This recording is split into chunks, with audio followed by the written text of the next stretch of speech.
Hello दोस्तों, आप सभी का स्वागत है आपके अपने YouTube channel MA passion academy में। दोस्तों, आई होप आप सभी अच्छे होंगे और बेहतर ढंग से अपने घर में पढ़ाई कर रहे होंगे। तो आज की क्लास में हम क्या पढ़ने वाले हैं? तो बच्चा, आज की क्लास में हम लोग दशमलव का जोड़, घटा, गुना और भाग को एक ही वीडियो में करने वाले हैं। अगर आपको भी कभी दशमलव वाला जोड़ या घटा, गुना, भाग करने में अगर दिक्कत हो रहा था या समझ में नहीं आ रहा था, तो आप ये वीडियो अंत तक जरूर देखें। मैं उम्मीद करता हूं, मैं आशा करता हूं कि आपका ये कन्फ्यूजन दूर हो जाएगी। तो चलिए बिना देरी के भी आज की क्लास को शुरू करते हैं। तो फर्स्ट क्वेश्चन हमारा है कि जोड़ वाला हमने क्या लिया है, जोड़। तो दशमलव का जोड़ को हम लोग कैसे सर सॉल्व करेंगे, उनके बारे में हम आपको बताते हैं। देखिए बच्चा, दशमलव वाला जोड़ और घटा दोनों का करने का तरीका बस सेम ही है।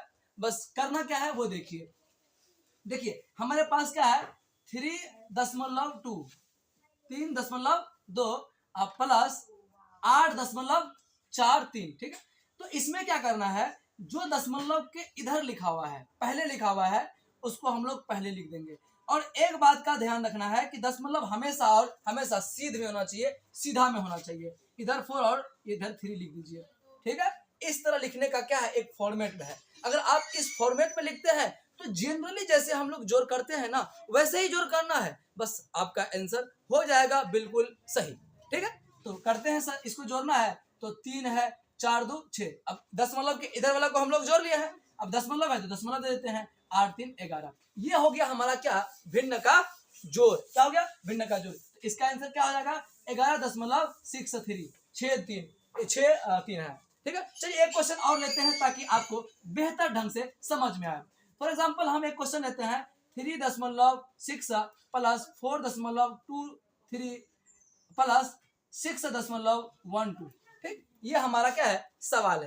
तो इसको आप कैसे सॉल्व करेंगे, तो देखिए बच्चा, हमने क्या कहा कि 2 टर्म का जोड़ हो या 3 टर्म्स का जोड़ हो या अनंत टर्म का जोड़ हो, जितने लंबे हो सकते हैं, आपको क्या याद रखना है कि जो लिखने का फॉर्मेट है, दशमलव के पहले वाले को पहले लिखेंगे और दशमलव के बाद वाले को बाद में लिखेंगे, और दशमलव हमेशा और हमेशा सीधा में लिखेंगे।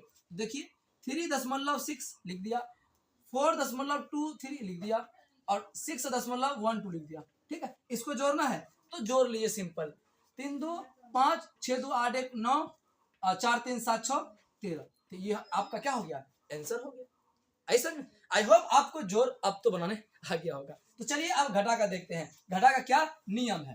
ठीक है, तो चलिए सवाल हमारा है 3.4 और 2.46 है। हमने क्या कहा कि दशमलव को हमेशा सीध में रखना है, सर रख दिए हैं। चलिए अब घटाते हैं, तो इधर दशमलव के बाद कुछ नहीं है, 4 के बाद कुछ नहीं है, तो हम यहाँ पे 0 लिख लेंगे, क्योंकि दशमलव के बाद 0 का कोई वैल्यू बनता नहीं है। ठीक है, अब देखिए, अब ये घटा लेते जनवरी। ठीक है, 10 में से 6 घटेगा 4, अब ये कितना हो गया, 3 हो गया है ना। 13 में से 4 घटेंगे तो 9, और यहाँ बचेगा 2, 2 में से 2 घटेगा 0। तो इसका आंसर कितना आ गया, 0.94 आ गया।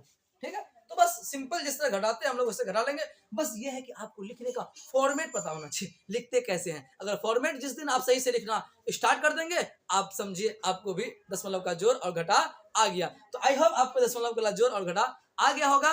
तो अब हम लोग करते हैं गुना वाला सवाल को। अब गुना क्या है सर, तो देखिए गुना में आपको क्या करना है, अगर हम आपको कहें कि भाई 82 और 12 है, दशमलव को कहें आप भूल जाइए, दशमलव क्या कहें आप भूल जाइए। तो अगर दशमलव को हम भूल जाएंगे, इसको हटा देंगे तो ये 82 हो गया, इसका दशमलव को भूल जाएंगे तो ये 12 हो गया।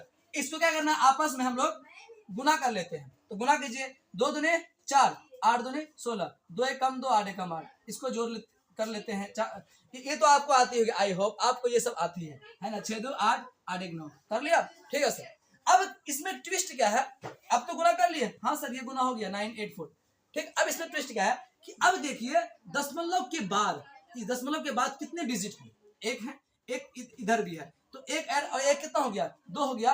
अब इधर से आप काउंट कर लीजिए, इकाई की तरफ से काउंट कर लीजिए, 1 और 1 2, यहाँ पे आप क्या दीजिए, दशमलव दीजिए, आपका आंसर हो गया। अब इसमें क्या बड़ी बात थी, सिंपल तो गुना सबको करना आता है। ठीक है, अगर एक सवाल और लेते हैं ताकि और बेहतर ढंग से आप समझ पाए, तो एक सवाल और ले लेते हैं हम लोग। फॉर एग्जाम्पल 3.21 गुना 6.123, ये हम ले लिए। इसको कैसे गुना करेंगे, तो बच्चा आप घबराए ना, क्या करेंगे, इस सिंपल इस दशमलव को भूलिए, आप इसको गुना कीजिए। 6 1 2 3 कर दिए और 3 2 1 है, गुना कर लेते हैं। 3 एकम 3, 2 एकम 2 1 6, फिर करेंगे 3 दूनी 6 2 दूनी 4, 3 एकम 2 एकम 2 6 दूनी 12, ठीक। अब फिर करेंगे 3 तिया 9, 3 दूनी 6, 3 एकम 3 6 तिया 18 कर दिया।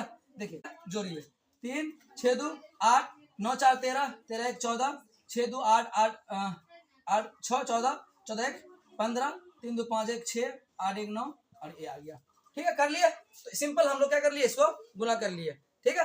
अब देखिए दशमलव के बाद काउंट करना है नंबर को, तो दशमलव के बाद कितना नंबर है, 1 2, 2 डिजिट है, यहाँ कितना है 1 2 3, तो 2 इधर है और 3 इधर है, 3 2 कितना हुआ 5 5, अब इधर से काउंट कर लीजिए 1 2 3 4 5, यहाँ पे आ गया, यानी इसका आंसर हमारा क्या हो गया 19.6548 ये क्या होगा हमारा आंसर हो गया। आई होप आपको गुना जोड़ घटा आ गया होगा। चलिए अब हम लोग क्या करते हैं, भाग बनाते हैं, कि आखिर भाग का सवाल रहेगा तो फिर हम लोग कैसे करेंगे।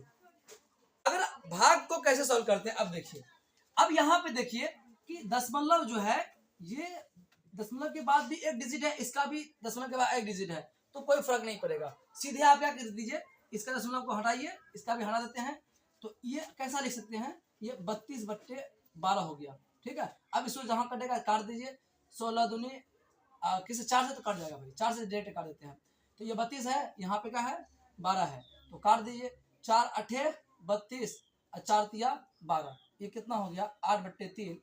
आप इसको भाग लगाएंगे तो क्या जाएगा 3 दूनी 3 छक्के 18, मतलब इस तरह का आपको आएगा, ठीक है। देखिए इसको हम लोग कैसे किए, अब इसको देखिए भाग लगा ना, अब देखिए 3 दूनी 6 2 आ गया, 10 दे के जरूरत आएंगे 3 6 18 है ना, फिर देखिएगा ये 2 2 आते रह रहा है ना, इसलिए हमने इसको ऐसा लिखा, ऐसा हो सकता है। या अब यहाँ पे देखिए, यहाँ पे क्या है कि दशमलव एक डिजिट पे है, चाहे तो आप इसका दशमलव को हटा करके यहाँ पे एक डिजिट के बाद 10 दे सकते हैं, तो ये हो जाएगा 92 कितना हो जाएगा, तो 20 हो जाएगा। अब 92/20 को क्या भाग लगा सकते हैं, तो 92 को आप क्या करें 20 से आप भाग लगा लें, तो क्या हो जाएगा 2 चौके 8, ठीक है, कितना हो जाएगा तो 12 हो जाएगा, दशमलव देंगे 0, ठीक है, तो 2 छक्के 12 0 कट गया, तो इसको करेंगे कितना आ जाएगा 4.6 आ जाएगा। इस तरह का आप क्या, इस तरह का क्या होता है भाग होता है। अब यहाँ पे देखिए ये सवाल कैसा है, अब देखिए अभी क्या था कि ऊपर दशमलव था तो नीचे लिखते थे, अब देखना है ये कि अगर एक डिजिट के बाद दशमलव के बाद एक डिजिट है तो एक जीरो देंगे, तो लेकिन ऊपर था तो नीचे लिखे थे, लेकिन इस बार क्या है नीचे है, यानी हर में है, अब नीचे है तो हमको ऊपर लिखना होगा इस दशमलव को हटाने के लिए, तो करेंगे क्या जाएगा 10 होगा, तो ऊपर क्या होगा 7 दही 70/14, 14 पंजे 70 यानी 5 आ जाएगा इसका आंसर, ठीक है। तो इसी तरीके से हम लोग करते हैं। तो आई होप आप लोगों को दशमलव जोड़ घटा गुना भाग पूरा आ गया होगा। तो मिलते हैं दूसरे क्लास में। Thanks for watching this.